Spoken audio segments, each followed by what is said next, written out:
Hello my darlings, I hope you're all doing very, very well. I hope you are sitting comfortably, you are cozy, you have your snacks and your beverages and you are just, having a moment to yourself, and thank you for spending it with me. I feel honoured. In today's video, I'm going to be talking about a new tattoo that I got somewhat recently. I don't even remember when I got it. I think my appointment was, oh, hang on, let me look at my calendar. Wow, this is so bad because a lot has gone on since I've got this tattoo.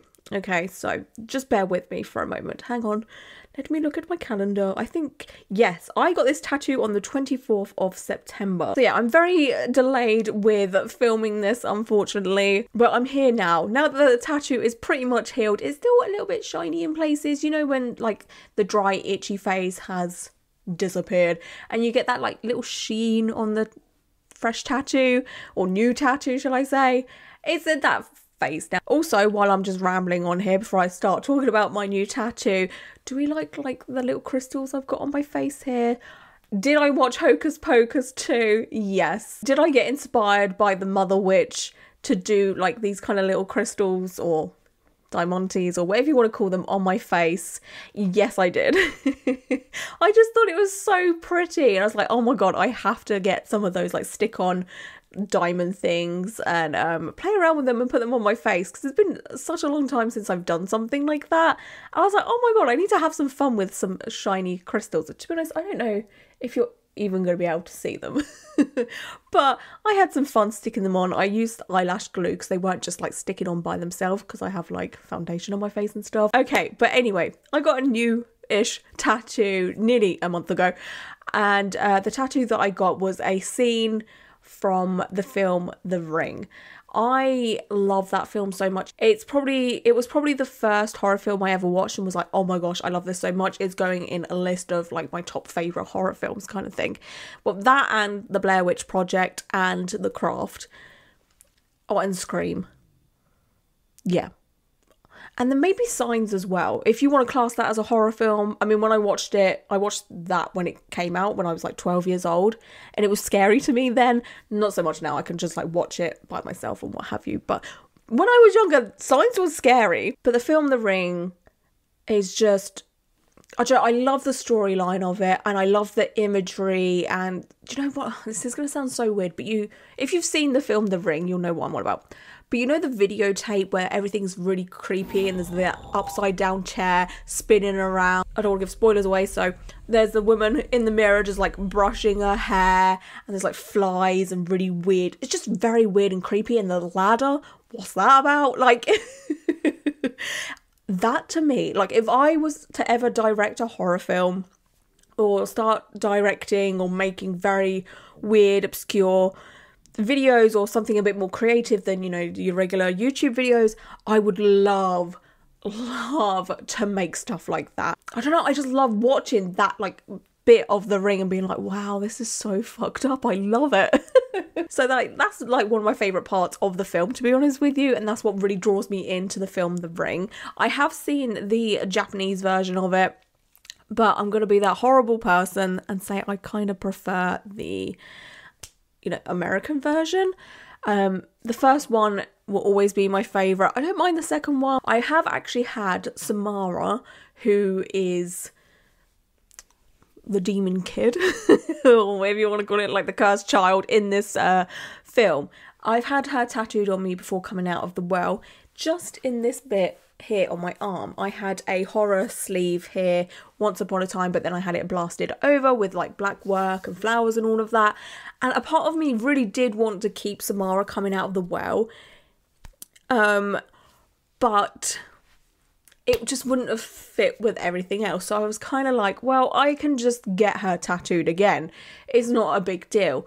And here I am. Like 2 years later or whatever, I now have her tattooed on me again, because to me she's like one of my favourite, if not my favourite, horror icons. Like, well, she's probably not seen as much as a horror icon as like Michael Myers or Jason, or she's probably not in that category, but for me she's a queen. Okay, so I haven't even mentioned the artist that did this. That's incredibly rude of me. I do apologise. But the artist that did my new tattoo was Nancy. I've been tattooed by Nancy a few times now. She does the most amazing black work, line work tattoos of anything you can think of. Her favourite type of things to do, I would say, is like horror, which, hello, this is where I come into place, and like Halloween, and, you know, like Pokemon, anime, you know, like pop culture kind of tattoos and stuff like that. Like, she's so freaking good at it, and she does it in her own like little style.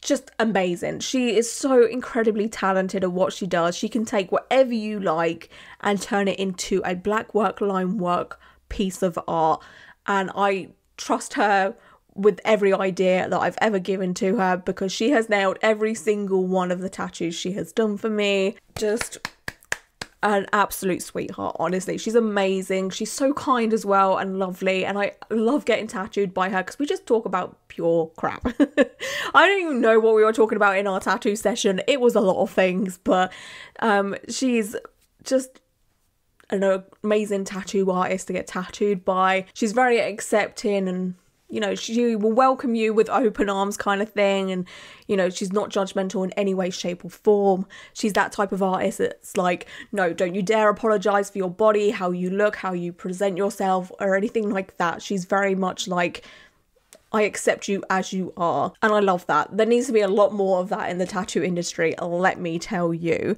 But this was the first time I actually got tattooed by Nancy in her own like little studio. So Nancy used to work at a tattoo studio where I've been tattooed by her a few times before, and then she moved to where I get my nails done. This is so interesting to me, and it's so freaking cool. So I go to this place to get my nails done. I think this is the third set I've got done at that place. It's called Arabella Beau, or Bow. I'm terrible at pronunciation, but within there's like a hair salon, a nail salon as well, which is called Get Nailed. And everyone that works there is so freaking lovely and sweet. And I've only been there 3 times. So the first time I went there, we was all talking. Like, I was talking to everyone that works there. They're all so sweet and lovely. The second time I went there, they're like, oh, Lauren, hi, how are you doing? I'm like, oh my God, hi. This is so cool. I've never had this kind of response in a nail salon before, ever. Like, it was so lovely. Third time I go in there, everyone's like, oh, hi, what are you getting done today? I love when you come in. And I'm just like, oh my God. So, like, if you want to get your nails done, I highly recommend going there. So yeah, you walk in, and then there's like the nail area, and then the reception, and like a little seating area, and you walk a bit further, they've got like this station where you can get your toes done and your feet done and what have you, and then further back behind like these sliding doors, there's like a hair salon, I believe, and then you go upstairs and there is more rooms up there for what, I don't know, but one of the rooms is where Nancy works and where her studio is, which is so freaking cool. Like, I'm so proud of her because she's got a huge room and it is beautifully decorated. Okay, she has this gorgeous big pink neon light, and she's got all these shelves with like little trinkets on there, like Pokemon and just little fun things. And it's honestly just lovely inside. The vibes are immaculate. She has like this big TV there as well, so I'm sure if you were to ask to watch TV for whatever reason, you know, you want a bit of entertainment or something, I'm sure she could like pop that on or whatever. So when I booked this tattoo, I obviously sent over reference photos to Nancy. One of the photos was this one, which is basically a scene from the film The Ring, which is one of the main characters watching the videotape, and you can see Samara coming out of the well there, and it's like a very old school, well, not old school, but it's like a 90s early 2000s TV, right? So that was the basis of what I wanted. I wanted the TV with the scene in there with, you know, Samara just coming out of the well kind of thing. I didn't want her crawling out of the well because that's what I've had before, so I thought let's mix it up a little bit and make it a little bit different. I then sent Nancy the scene of, you know, what I wanted. So I wanted to be able to see the well at the background, but I wanted, you know, Samara to be like the forefront, and I wanted all the trees and the spookiness and like the graininess within this tattoo. Now obviously with Nancy's style, she's not a realism tattoo artist, so I knew that wasn't going to be doable as such, right? Like, you cannot get all of that, you know, trees and texture and background within like a very small tattoo. in like a black work, line work style. It's just not doable. So I sent her this picture that I found. I think it's from an Etsy store, and I said to her, obviously this is obviously inspiration. I don't want any copying or anything, which Nancy would never ever do. She is not about that. She hates it herself. It happens to her quite a bit. People copy her tattoos and her artwork, so she would never, of course. So I sent this image to her to show to her, you know, if you want to make it a bit more simple, I only use like a couple of trees or whatever, feel free. Again, I just sent this to her as an inspiration. So as it got closer to my tattoo appointment, I think she sent the design over. I think it was the day before, or maybe a couple of days before, I'm not sure. But she sent over this design, and it was literally everything that I wanted. The TV was there, the way Samara was standing was there, the well was in the background, a couple of trees were in the background, and I was like, she has freaking nailed this. And this is how you do inspiration, and how, you know, it should work when you send inspiration to a tattoo artist. You send them a couple of images and say, this is the kind of thing I want. They'll mush it all together, and then you come out with this most perfect design, and it was everything I had ever wanted and more. So of course I was like, yes, let's go, let's do this. I cannot wait for my appointment. So the day of my appointment rolls around, and I was of course extremely excited to see Nancy and to get tattooed by her again, and just to see her work her magic, because it's one thing to see the stencil, but then to see the final product is just like up here, like it's 10 times better, you know? So as always, like the usual tattoo process goes, she stenciled me up, made sure it was in the right place for me, and said, you know, is this size okay for you? And I was like, yes, that's perfect, let's go, let's do this. And I of course checked in the mirror, but it was perfect. Like I always trust when tattoo artists do stencils, to be honest with you, because they have like the eye for it. And she made sure I had enough gap around the tattoo, like behind it, above it and below it, to get, you know, other decently sized tattoos. So she took that into consideration, which was very much appreciated. And then I hopped on to the like tattoo bed kind of thing, and I was kind of laying quite weirdly. I had like so I was laying on like this side, my right side, and then I had my left leg stretched out straight, if I remember rightly, but then my right leg was kind of curved. That makes sense, like it was bent, like, yeah, I kind of made like a D maybe with my legs, I don't know. But to be honest with you, that was the most uncomfortable thing about this whole process. I think we got like extremely close, like incredibly close to finishing the tattoo. And I said to Nancy, I'm so sorry, but I have to get up. I have to get up and stretch. I cannot sit like this any longer, which is quite rare for me. Like I normally do just sit there and take it, grin and bear it, just get through it, because in my head, the quicker we get through the tattoo, the quicker I can get up and go home and have a nap, right? And I just don't want to be like a fidget bum, or, you know, I don't want to be annoying to a tattoo artist. I'm very much just like, it's fine, everything's fine. But I just couldn't, like, like my hips were hurting, my back was hurting, my legs were hurting. I was just like, I have to get up and move. Honestly, that was the worst bit about the whole tattoo. The tattoo itself wasn't painful at all. It was probably the easiest tattoo I've been through in quite a while. And yeah, like it didn't hurt that much at all. I mean, there isn't much to the tattoo, if that makes sense. Like it's line work, quite a bit of dot work, and a few solid bits here and there. So it wasn't like terrible. There wasn't anything majorly spicy within the whole tattoo. I don't know if it was the placement or the style / design of the tattoo, because there is quite a bit of like negative space within the tattoo, you know. So I don't know if it was that, but the tattoo was pleasant. So Nancy put on some second skin, which I absolutely love. It's the lazy girl dream when it comes to healing tattoos, because you just leave it on. I try and stretch out my second skin to at least 4 or 5 days before I peel it off, unless it's incredibly soupy and gross and disgusting, and then I will peel it off and put on a second, you know, sheet. Nancy did give me a spare, you know, square of second skin should I have needed it, but luckily, thank the Lord, the first second skin sheet that she put on was fine. I didn't get too messy. It didn't peel off or anything like that. Like it stayed perfectly fine. And I think I took it off after 4 days, I think it was, or was it 5? I don't remember. 4 or 5 days I took it off, and then did my regular, you know, tattoo aftercare, which is using a tattoo butter. For this one I used Yayo. I go between Yayo and Butterlux. Like, I like both of them because the consistencies of them are very nice and very, very smooth. So yeah, I just, whichever one I pick up first, I'm like, okay, yeah, that'll do.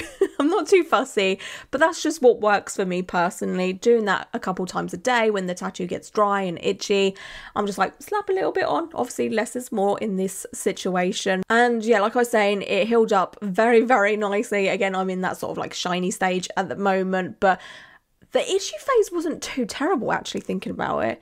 Like, I think I had a couple of days where I was a bit like, ooh, that's a bit itchy, but it wasn't unbearable. Like, I've had tattoos before where I've been like, oh my god, I just want to rip my skin off. As for price, I always say the price because, you know, just for transparency, and it kind of helps anyone that wants to book with Nancy, and it gives you a like ballpark figure of, you know, the kind of prices that the artists that I go to charge and what have you. I put down a £20 deposit, I believe, and then I think she charged me, oh my goodness, I don't remember. I think she said, oh, that'll be £100. And I was like, absolutely not, because then it would be in total £120. And I was like, no. So I think it was something like that, I don't remember. Anyway, I ended up like, I think I paid her like £120 or something like that. So I gave her like a £20 tip or whatever. It was around about that. Quality of work and everything is just so freaking good. Nancy is incredible. I cannot recommend her enough, honestly. So if you want to like travel to get tattooed by her or whatever, I highly recommend it. And then while you're there, get your nails done too by the lovely ladies at the nail salon down below, because they're great. I sound like I'm doing some kind of like sponsored video ad situation. I promise you, when I do these videos, it's just me sharing my experience and what have you, because I like to know about other people's experiences, you know? So I'm just like sharing as well. Does that make sense? Yeah. But yeah, I'm so glad that I now have a Samara tattoo again. It just represents my love for, you know, horror films and my love for that horror film in general, I guess. I would love to know if you have any horror film tattoos. What is your favourite horror film if you do have one? I know quite a few of you aren't into like horror and stuff, which is fine. You can tell me your favourite comedy film, because I like a comedy film. I like to laugh, and I'm always looking out for other comedy films to watch, to be honest with you. Like, I'm always up for just any film recommendations. Okay, give them to me. As if I don't have enough things to watch at the minute. Oh, I don't know if anyone's still watching this, but I do want to say thank you to those that recommended What We Do in the Shadows. I did put this in my Instagram story. In what video did I talk about tattoo? Oh, it was my Fresh versus Healed tattoo video. I said that I like vampires and all of that, right? And a few people mentioned What We Do in the Shadows. I had never heard of it. I had never watched it before. Me and Tom have been watching it. We're on like season 3 now, and it is it's so funny. So if you haven't watched What We Do in the Shadows yourself, it's not like scary or anything like that, but it's kind of like a mix of, you know, like vampires, I don't know, Buffy or True Blood or whatever, I don't know. And then The Office, like it's a mockumentary style type of TV show. It's so funny. Like, me and Tom have cracked up laughing with every single episode. It is so freaking good. So thank you to those that recommended it and spoke about it in that comment section on that video. And I just want to share the wealth with everyone else, okay? I might have been the only one that was totally unaware of this show. I could have been the only one in the dark here, but oh, so freaking good. So I've been watching that, and what else have me and Tom have been watching The Mole. That's like, Tom does not like reality TV shows or anything like that, you know, like the like silly cheesy stuff on Netflix or whatever. That's not his kind of thing. But I said, oh, I've seen people talk about this on Twitter, it looks kind of good. But he likes game shows and like puzzles and quizzes and stuff, so he's been really into that. We've been watching that. We're also watching Walking Dead. I'm watching Real Housewives of Beverly Hills and Salt Lake City. I love Real Housewives, okay? What else have I been watching? Oh, Somebody Feed Phil. Oh, God, please, if you haven't watched Somebody Feed Phil, just watch it. Even if you don't like food shows, because it is about food, like it's about this man called Phil who is incredibly wholesome, so sweet. Like, honestly, like if I could meet anyone in the world, it would be Phil, okay? Like I love this man so freaking much. But he just travels around, eats food in different places, and it's just the way he delivers his commentary. It's like, it's not snobby, it's not like pretentious or anything like that. It's just like your fun uncle going on travels, right? And he's just like, oh, this is so delicious, and like it's so freaking cute. It's one of the best, if not the best, food shows I have ever watched. It's on Netflix. I highly recommend you watch it. But yeah, season 6 recently come out, and it's amazing. I think that's it. Oh, and Unsolved Mysteries as well, that come out again recently. So we've only watched the first episode of that so far.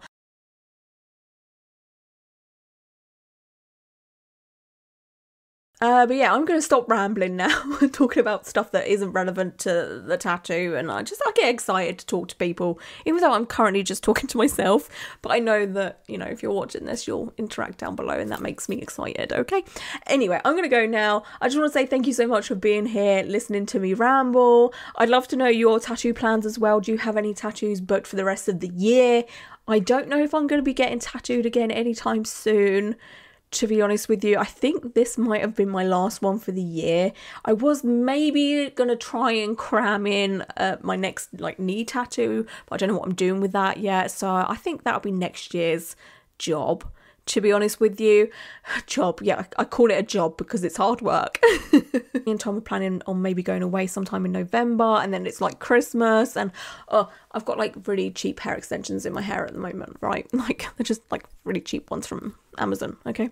We're not going to judge me for it, but I just wanted to add a little bit of length, but I miss having hair extensions, so I'm having those done again. Because there was a time like from like earlier this year and last year where I had like long dark hair that was, you know, like a sewing weave, they call it the LA weave, and I had like nano tips in my hair as well. But I'm doing all that again, but for like blonde, because I'm kind of like having this blonde moment right now, you know, like it's just like something different. I mean, I do miss the dark hair, but I'm just having a blonde moment right now, you know? So that's all happening. So I'm kind of putting my money in other places, you know? Anyway, I'm going to go now, for real. Have a wonderful evening, night, morning, afternoon, whatever it is where you may be right now watching this. And until my next video, bye.